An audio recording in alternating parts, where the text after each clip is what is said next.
All Okay. right. Hello, everyone. Welcome to Quidditch Canada's annual general meeting for the last season. My name is Nathan Ross. I'm the chair of the board. I'm joined today by Yara Codershaw, who is our interim executive director. It'll just be the two of us, but you'll find many other managers and directors in the group chat happening on the YouTube channel. So if you have any questions at any point, please feel free to chime in and type it there, and they'll be happy to answer you. We'll go over the agenda very quickly for this meeting. We'll be starting off with the board election overview. We have 5 candidates who we're seeking to be joining the board. So we'll go over the process and the results there. After that, we'll have the review of the financial statements. There's a lot to go over there. And finally, we'll have a question and answer period. It should be a nice, concise AGM, and we're very happy to go along with it. Starting here, I believe, yeah, like I said, we'll go right into the board election overview. So let's get to the results. The 5 candidates, 4 candidates are Agathon Frick, Hannah Brunsden, Christina Seafelt, and I'm sorry, I'm going to mispronounce this, Olajide Ojuawo. Very sorry to my new director, who I have already butchered the name. That's a great way to start this AGM. Let's get into the voting results, though, just to break it down.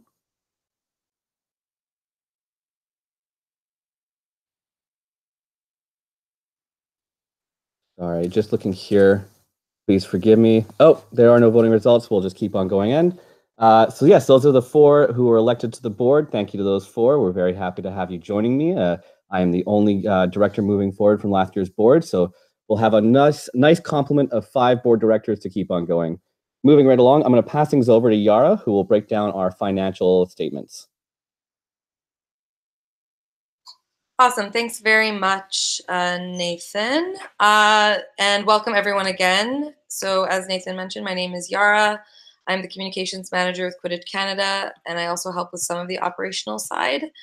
Unfortunately, our financial manager was not able to be on the call tonight, but has provided our financial statements, which are also linked in the description of the live stream in our annual report. Folks can also access the entirety of the annual report and overview, which to clarify is an overview of the 2017-2018 season. So not a review of the current season, which is ongoing. And I just realized that there is also a typo in this report. So again, this is for the period of September 1st, 2017 to August 31st, 2018. So as you can see on my screen, and again, this is accessible in the link in the description, our revenue total for the end of August 2017 was $62,070, and we've seen a substantial increase in revenue at the end of our fiscal year this past August. And this is reflected primarily in the increase of Team Canada merchandise sales, as well as event fees and contributions through grants and donations.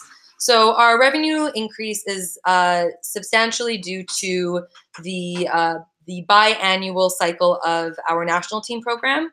So due to the national team's progress and updates that occurred in the 2017-18 season, that's where that revenue increase is being reflected.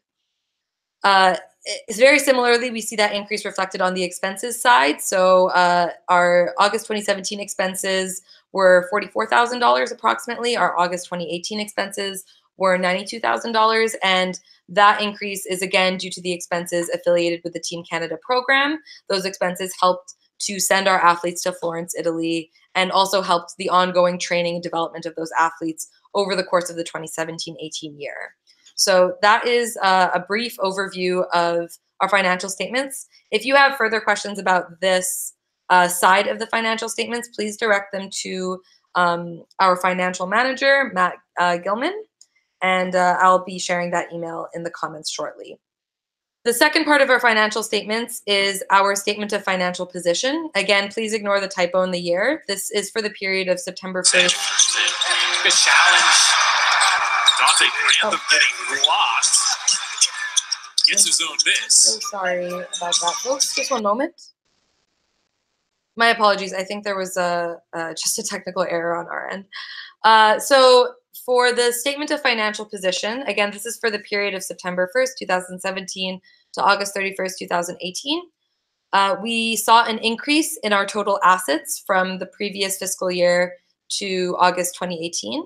And that was due to our cash and cash equivalents increase, as well as our accounts receivable increase, which is basically to say that we just had a substantial more amount of money coming in, again, likely attributed to the national team program. We also saw an increase in our accounts payable and an increase in our total equity. So our total liabilities and equity also saw an increase from 2017 to 2018. And that is a very high-level overview of our financial statements. Unfortunately, I'm not the most experienced in being able to field questions regarding this piece of our annual meeting, but if you do have any questions, I'll certainly do my best to answer them. While I have you folks here, I'll also just go over some of the other major highlights from the 2017-18 year, which can be found in our annual report. Some substantial highlights from the annual report. First, in our membership, we saw a relatively steady membership numbers. And while steady numbers are, for the most part, good, they don't reflect the growth that we're actively seeking in our organization. We're hopeful that the implementation of our new board, as well as our ongoing efforts to increase the human resources of Quidditch Canada, will help us to achieve growth on the membership level. In our events, we want to highlight our national championship, which took place in Hamilton, Ontario in March 2018. This was the largest event that Quidditch Canada has ever held and had 17 teams in attendance. Notably, 4 of those teams traveled from the Western region to the Eastern region in order to compete. And we're seeing a similar level of engagement from the Western region in this year's national championship, with a large number of the region, again, traveling to Hamilton, Ontario to compete with us. So our event success was in large part due to the ongoing efforts of our events department, but also due to the ongoing engagement of our teams in helping us really make these events as successful as possible. So Quidditch Canada just wants to thank all of the teams involved in helping make these events such a huge success.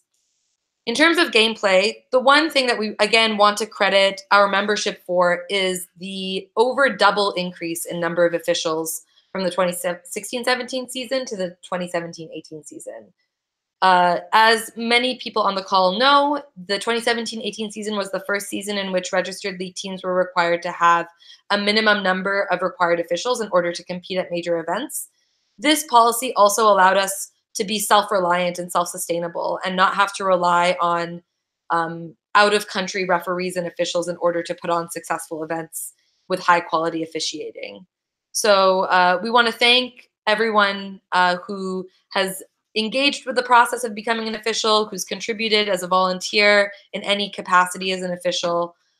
This increase is really a huge success and a mark of the ongoing sustained effort that our gameplay department has put in with regards to making our organization stronger and making our gameplay experience more positive for players and officials alike. If you are interested in more updates and more detail regarding the national team or regarding our volunteer base, again, I encourage you to refer to the annual report. This link will be updated as our financial statements still remain unaudited. We do have volunteer auditors already selected, so that process will be happening in the next few months. In the next month. However, this link will still be the same link for any future updates of the annual report. So when those changes are made to the annual report, an email will be sent out to our membership advising them that the finalized version of the annual report is complete, and the final version will also be published on our website. And that's everything from me. Nathan, I'll bring it back to you to field any questions that we might have. Excellent. Thanks, Yara. Thank you for that presentation. I'm not seeing any questions at this time, which nothing you can do about that. Like I said, if anyone has any questions, please feel free to chat in the YouTube. We have a live chat going on. We've got several people waiting to answer your questions. As well, Yara and I are totally freed up to answer any questions that membership might have at this time.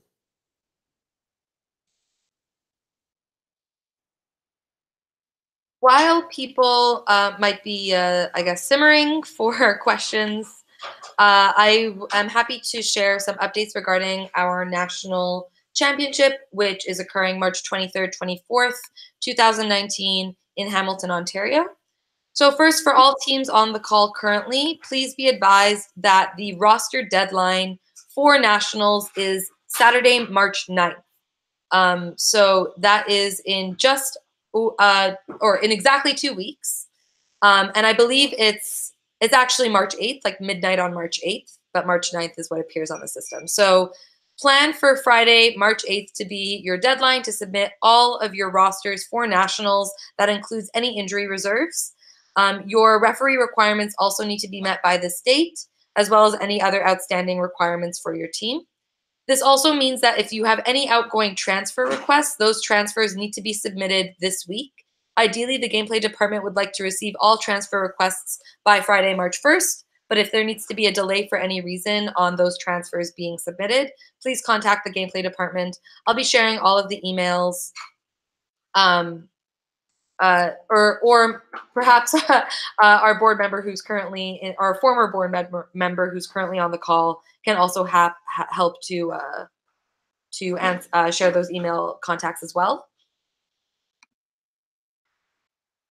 So that, I believe, covers our major deadlines regarding nationals. I'm just going to verify to make sure that our events manager, Bethan Morgan, doesn't have any other updates that need to be shared.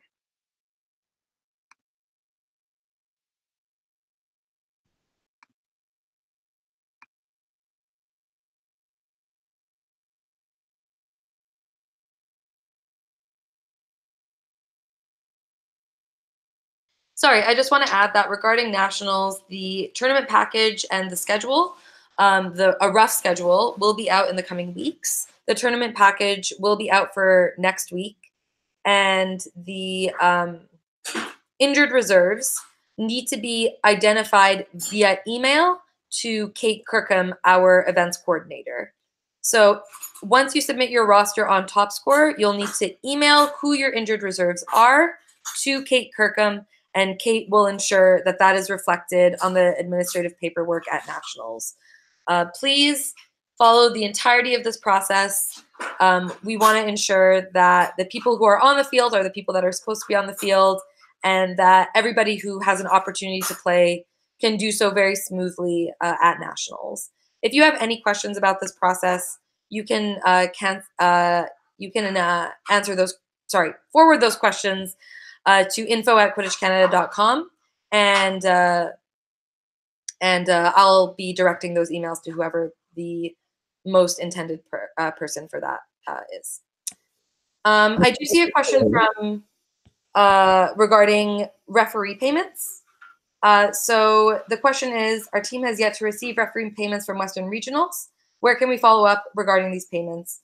I'd first like to apologize to any teams who are still waiting for their referee payments. To the best of my knowledge, all of the information regarding those payments has already been forwarded to our financial manager. I'd also like to take this opportunity to share that our financial manager is currently exiting their position, and that we will be opening hiring for that position shortly. So likely the delay in getting those payments is due to just due to a workload issue on Matt Gillum's part. So my sincerest apologies for that. I will personally follow up with Matt to see what a deadline will be for receiving those payments, and I'll contact people directly to everyone who has outstanding payments myself.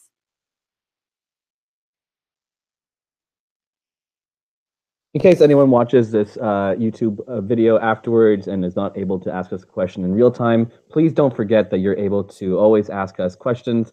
Yara's email has been posted in the chat, and you can reach me or any member at the board at board@quidditchcanada.com. We're here for your questions, so if you have one weeks or months away, please don't hesitate to reach out, because we're here for you.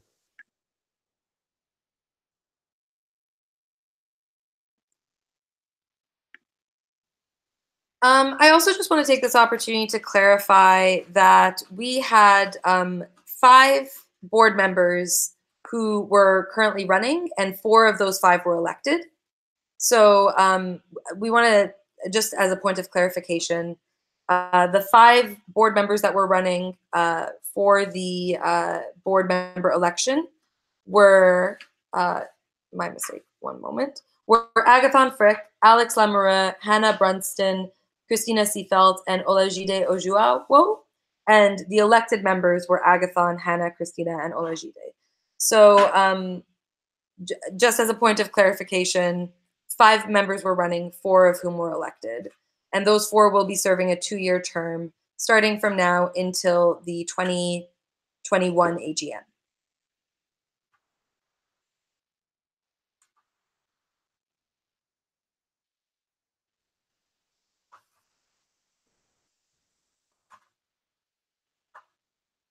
It doesn't appear that we have any other questions on the call, but if you do have any questions, all of the emails have been shared in the chat, and a finalized report of the annual report will be sent out to all teams in the next week or so.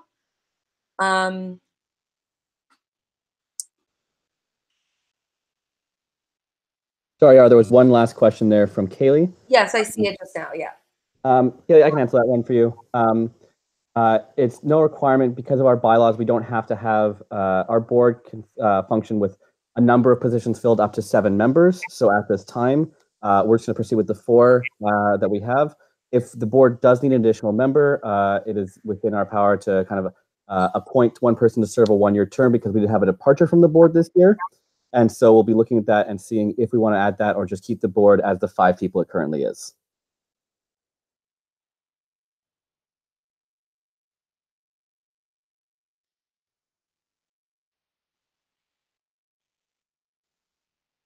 To elaborate further on our election cycle, per our bylaws, up to 4 members can be elected on odd years and up to 3 members can be elected on even years. And we do this to ensure that we don't have too large of a number of directors exiting all at the same time.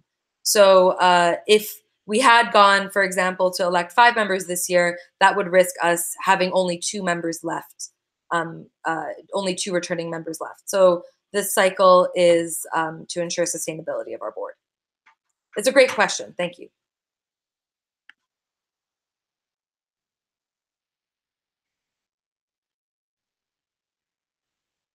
Okay, and I think with that, we can close the meeting for now. But again, all of the emails can be have been shared in the chat by our exiting board member, Marisha. Thank you, Marisha, for that.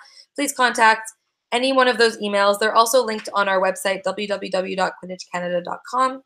And if you have any questions at any point, we do our best to be as responsive as possible. And we really appreciate your engagement so far.